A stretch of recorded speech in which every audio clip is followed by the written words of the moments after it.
Hello guys, welcome to देसी ज्ञान। यहाँ पर compiled form of national policy of education, जो कि आपका chapter 1 development of secondary education in India and Assam education का जो चैप्टर 1 है उसका जितना भी प्रॉबल क्वेश्चंस है मैंने यहाँ पर दिया है। क्वेश्चन नंबर 25, क्योंकि पहले हमने जो कोठारी कमीशन किया था वहाँ पर क्वेश्चन नंबर 24 ख़त्म हो गया था। तो क्वेश्चन नंबर 25 है, in which year new education policy is approved in the parliament. Parliament में न्यू एजुकेशन पॉलिसी कब अप्रूव्ड हुआ था? इन मई 1986। What was the expression of new education policy on education for equality? The expression of new education policy on education for equality lay emphasis on the removal of disparities and to equalize educational opportunities by attending to the specific needs of those who have been denied equality so far। तो यहाँ पर कह रहे हैं कि जो new education policy है उसका ये एक्सप्रेशन था कि एजुकेशन फॉर इक्वलिटी मतलब सबको पढ़ाई करनी चाहिए, सबको इक्वल ट्रीटमेंट दिया जाएगा एजुकेशन में। पहले क्या होता था, बेस्ड ऑन देयर कास्ट और वर्ण लोगों को ना मतलब अलग अलग देखा जाता था, सबको ऐसा प्रोविज़न नहीं था कि आप पढ़ सको। तो यहाँ पर क्या है, न्यू एजुकेशन पॉलिसी के चलते हुए बहुत सारे लोगों को ये अपॉर्चुनिटी मिली कि वो आकर पढ़ पाएँ। पहले जो लोग डिनाइड थे वो पढ़ाई नहीं कर पाएंगे क्योंकि वो नीच जात के हैं या फिर छोटी जात के हैं। तो इस एजुकेशन पॉलिसी के आने के बाद वो डिस्पैरिटीज़, वो डिफरेंस नहीं रहा। उसके इस पॉलिसी के बाद सब एक ही जगह पर बैठकर पढ़ सकते हैं और एक ही साथ स्कूल जा सकते हैं। So the next question is, what do you understand about early childhood care and education? तो अर्ली चाइल्डहुड केयर और एजुकेशन बोलने से आपको क्या समझ में आता है? इसका आंसर ये है कि early childhood care and education is the term used in place of pre primary और nursery education as stated by the national policy of education 1986, which give emphasis on the holistic nature of child development, that is health, nutrition, social, mental, physical, moral and emotional development। तो early childhood care और education का मतलब है जो हमें nursery education मिलता है या फिर प्री प्राइमरी एजुकेशन मिलता है उसको national policy of education 1986 childhood care and education बता रहे हैं, मतलब early childhood care and education बता रहे हैं, जहाँ पर एक चाइल्ड का development in the sense of health, in the sense of nutrition, in the sense of social, mental, physical और मॉरली इवन इमोशनल डेवलपमेंट के बारे में कहा गया है। Next question is, what did government want through the national education policy 1986? तो government क्या चाहती थी कि नेशनल एजुकेशन पॉलिसी 1986 से? So answer is, through the National Education Policy 1986, Government of India want to introduce innovative concept in every aspect of secondary education। तो ये जो policy है नेशनल एजुकेशन पॉलिसी 1986, इसके थ्रू गवर्नमेंट ये चाहती थी कि कोई एक इनोवेशन, कोई एक नयापन लाया जाए सेकेंडरी एजुकेशन में इन एवरी एस्पेक्ट। वो कोई भी एस्पेक्ट हो, वो ये नहीं है कि बस साइंस में ही डेवलपमेंट किया जाए, तो हर एक फील्ड में डेवलपमेंट किया जाए, यही गवर्नमेंट चाहती थी through this policy, new policy of national education policy 1986। So the next question is, when did Government of India announced a new education policy for the country? तो गवर्नमेंट ने कब announce किया ये जो नया एजुकेशन पॉलिसी है इस देश के लिए? तो कौन सा डेट था? जनवरी 1985। Next question is, on what did the new national education policy emphasise? तो न्यू नेशनल एजुकेशन पॉलिसी किसके ऊपर ज़्यादा एम्फसाइज कर रहा था, ध्यान दे रहा था? तो इसका आंसर है, the policy emphasized on vocationalisation of education particularly in secondary stage of education, to awakening the people about various scientific and technological developments, to encourage government and non-government effort for wiping out illiteracy, and to emphasize the necessity of adult education, formal education, farmer education and open school। तो ये policy emphasise करती थी vocational education, मतलब जो secondary stage में है, मतलब class 10 के बाद अगर कोई पॉलिटेक्निक में जाना चाहे, आईआईटी में जाना चाहे, या फिर कोई और जो टेक्निकल लर्निंग है उसमें जाना चाहे, तो उस पर गवर्नमेंट जोर दे रही थी थ्रू दिस पॉलिसी। सेकेंडली, वो लोगों को जागरूक करना चाहती थी कि साइंटिफिक एंड टेक्नोलॉजिकल डेवलपमेंट की तरफ झुकाव देने के लिए। एंड थर्डली, गवर्नमेंट और नॉन गवर्नमेंट एफोर्ट कर रहे थे सो दैट इलिटरेसी हट जाए, और adult education, formal education, farmer को एजुकेट करना और ओपन स्कूल खोलना, ये इस पॉलिसी का मेन उद्देश्य था। ठीक है, तो नेक्स्ट क्वेश्चन है, what are the main features of new education policy 1986। तो यहाँ पर सारे के सारे फीचर्स दिए गए हैं जो कि द न्यू एजुकेशन पॉलिसी 1986 के फीचर्स हैं। So I am reading out the features. Role of education for the all-round development, material and spiritual education plays a fundamental role. It is the investment in the present and the future, so it is the key to the national policy on education. Second है education for equality. National education policy of 1986 will lay special emphasis on the removal of the disparities and to equalize education opportunities by attending to the specific needs of those who have been denied equality so far. Number 3 है adult education. The mass literacy program will be organized for making illiterate person literate within the age group of 15 and 35, to which central government and state government will commit themselves in the program. Apart from literacy awareness programs, distance education through radio, television, and films will be conducted. Fourth is elementary education. Universal enrollment and universal retention of children up to 14 years of age, as well as substantial improvement in the quality of education, is one of the main features of the new National Education Policy 1986. Fifth is non-formal education. A large and systematic program of non-formal education will be launched for school dropouts, for children from habitation without schools, working children, and girls who cannot attend whole day school, by using modern technological aid through talented men and women to create a learning environment for non-formal education. Sixth is early childhood care and education. The National Policy of Education 1986 has used the term early childhood care and education in place of pre-primary or nursery education, with stress on the holistic nature of child development, that is nutrition, health, social, mental, physical, moral and emotional development.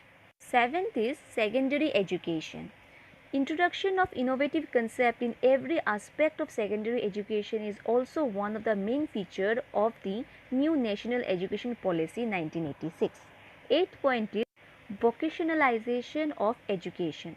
Through inclusion of scientific and technical subjects in the curriculum, as well as inclusion of vocational courses of various types according to the student interest, will minimize the unemployment problem, is also another feature of the new National Education Policy 1986.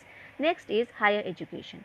Higher education has been given emphasis as per the policy, as this will contribute to the national development through dissemination of specialized knowledge and skill. Next is Open University. The Open University system has been initiated in order to augment opportunity for higher education and as an instrument of democratizing education as per the new National Education Policy 1986. Next is delinking degree from jobs. A step has been taken as per the new National Education Policy 1986 to delink degree from jobs in selected areas. Rural University. The new pattern of rural university will be developed on the line of Mahatma Gandhi's revolutionary ideas on education for transforming rural areas. Next is technical and management education. Emphasis will be given on the technical and management education as per the new National Education Policy 1986. Emphasis is given on learning and value-based education. Next is new Education Policy 1986 stressed on the preservation of national culture, strengthening the education relating to science in order to develop into a child the spirit of creativity. Next is national policy of education stress that there is a paramount need to create a consciousness of the environment. Next is in this new policy of education, the importance of sports and physical education has been recognized because the participation in them will maintain the health of the children. Next is emphasis will be given on management of education, media and technological education. 20 is in this new policy of education, the term Operation Blackboard has been included where minimum facility will be provided to a primary school. And the last one is the new national policy in education 1986 conceived the idea of Navodaya Vidyalaya model schools as pace setting institution for providing good education to rural children. The next question is what are the aspects included in the new education policy 1986? तो इसका answer same to same question number 31 की तरह है और ये जो question है बहुत ही ज़्यादा इम्पॉर्टेंट है, ऑलमोस्ट हर ईयर ये क्वेश्चन आता है। तो आपको इतने सारे नहीं लिखने पर बेस्ड ऑन द क्वेश्चन, तो अगर क्वेश्चन में जितने मतलब मार्क्स है उसके बेसिस पे आपको ये आंसर्स करने हैं, ठीक है। Next is what is operation black board? ये बहुत ही ज़्यादा इंपॉर्टेंट क्वेश्चन है और बहुत बार आ चुका है। Operation black board is a centrally sponsored programme which was started in 1987 immediately after the Rajiv Gandhi NPE of 1986 was released to supply the bare minimum crucial facility to all primary school in the country.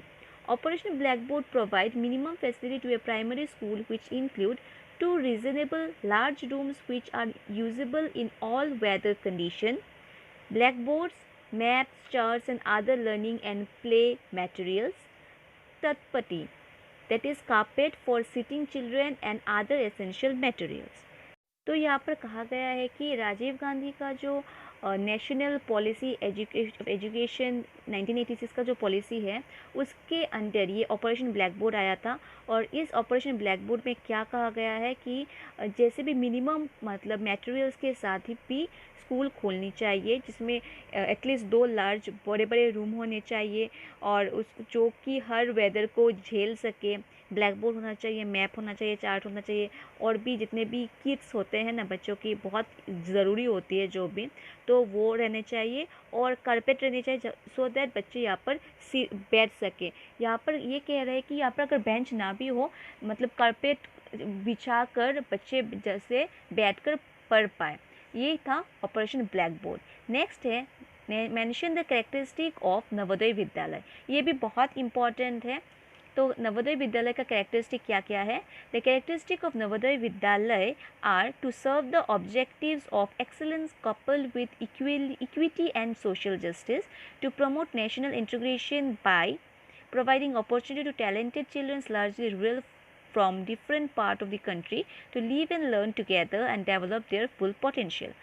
Number 3 is to provide good quality modern education.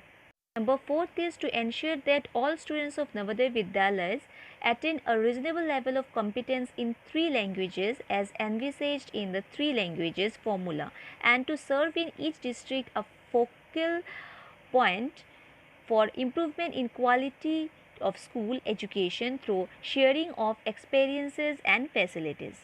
तो नवोदय विद्यालय का objective या फिर आप characteristic कह लो ये है कि सबको सर्व करो कि जैसे भी मतलब बच्चों को एजुकेशन जो सर्व कर रहे हो आप जो दे रहे हो वो एक्सीलेंट होना चाहिए। किस बेसिस पर? Equity and social justice. और सेकंड ये है कि नेशनल इंटीग्रेशन बढ़ाने के लिए बच्चों को अपॉर्चुनिटी दिया जाए, जो भी रूरल एरिया में बच्चे रहते हैं उनको ये अपॉर्चुनिटी दिया जाए कि वो यहाँ पर आकर रहकर फिर सीख सके। ऐसे कि जैसे कि होता है ना हॉस्टल लाइफ होता है, वहाँ पर वो लोग जाते हैं, वहाँ पर रहते हैं, वहाँ पर सीखते हैं, उनका ओवरऑल डेवलपमेंट वही स्कूल में ही होता है। थर्ड ये है कि to provide good quality modern education, जो भी एजुकेशन दिया जाएगा वो ना इक्विवेलेंट होगा मतलब मॉडर्न एजुकेशन की तरह, मतलब पूरा इक्विप्ड रहेगा एजुकेशन फैसिलिटी। नेक्स्ट ये कहा गया है कि to ensure that all students of Navodaya Vidyalaya वो एक रीजनेबल लेवल ऑफ कॉम्पिटेंस रहना चाहिए, उनको 3 लैंग्वेज में वो मतलब उनको आनी चाहिए, 3 लैंग्वेज फार्मूला, एटलीस्ट 3 लैंग्वेज उनको आनी चाहिए। जैसे कि अगर लोकल लैंग्वेज में हो तो यहाँ का लोकल लैंग्वेज तो बंगाली है, तो या उसको बंगाली, इंग्लिश, हिंदी आने चाहिए। तो एटलीस्ट 3 लैंग्वेजेस अगर किसी और जगह पर वो नवोदय विद्यालय होगा तो वहाँ का एक लैंग्वेज भी होने से होगा, पर एटलीस्ट 3 लैंग्वेज फॉर्मूला सिस्टम यहाँ पर माना जाता है। और लास्ट जो पॉइंट है वो है कि जो भी डिस्ट्रिक्ट है, ईच डिस्ट्रिक्ट को ऐसा मतलब इम्प्रूवमेंट करो, अपने स्कूल में इम्प्रूवमेंट करो, एक्सपीरियंस शेयर करो, जितने भी फैसिलिटीज़ दिए गए उसको शेयर करो, एक्सपीरियंस शेयर करो। या फिर कोई बच्चा अगर नवोदय से पढ़कर कहीं और पर गया है उसको भी बुलाया जाएगा कि नहीं, आप अपना एक्सपीरियंस शेयर करो, आपको अपने स्कूल से क्या सीखा, आपको क्या डेवलपमेंट मिला। तो एक्सपीरियंस जो है ना वो मतलब स्कूल एज का एक्सपीरियंस, इवन आप कैसे जाकर आपने पढ़ाई की, ये सब कुछ एक्सपीरियंस बच्चों के साथ शेयर करनी चाहिए। अकॉर्डिंग टू नवोदय विद्यालय का जो कैरेक्टरिस्टिक है इसके अंडर ये आता है। और नेक्स्ट इज क्वेश्चन नंबर 35, जिसमें कहा गया है, एक फिल इन द गैप से ये कभी कभार आ ही जाता है। The target to achieve of opening of Navodaya Vidyalaya in every district is by, कब कब तक टारगेट अचीव करनी थी उनको? The end of the 7 5-year plan in 1990। तो ये सब उनको करना था। इवन अभी भी नवोदय बहुत डेवलप्ड है। नेक्स्ट ये इम्पॉर्टेंट एब्रीविएशन है कि ICDS प्रोग्राम का मतलब क्या है। इस प्रोग्राम का मतलब है integrated child development service programme. और लास्ट क्वेश्चन है कि what are the resources available for the schedule caste and schedule tribe relating to education. तो एजुकेशन के लिए शेड्यूल कास्ट पीपल और शेड्यूल ट्राइब पीपल को क्या मतलब रिसोर्सेज मिलते हैं? एक है NREP और दूसरा है RLEGP। तो इनका भी एब्रिविएशन आप देख लेना। तो यही है इस जो पोर्शन है, इस पोर्शन से national policy of education 1986। So thank you for watching the video. Stay safe, keep learning and subscribe my channel if you like the video, and don't forget to press the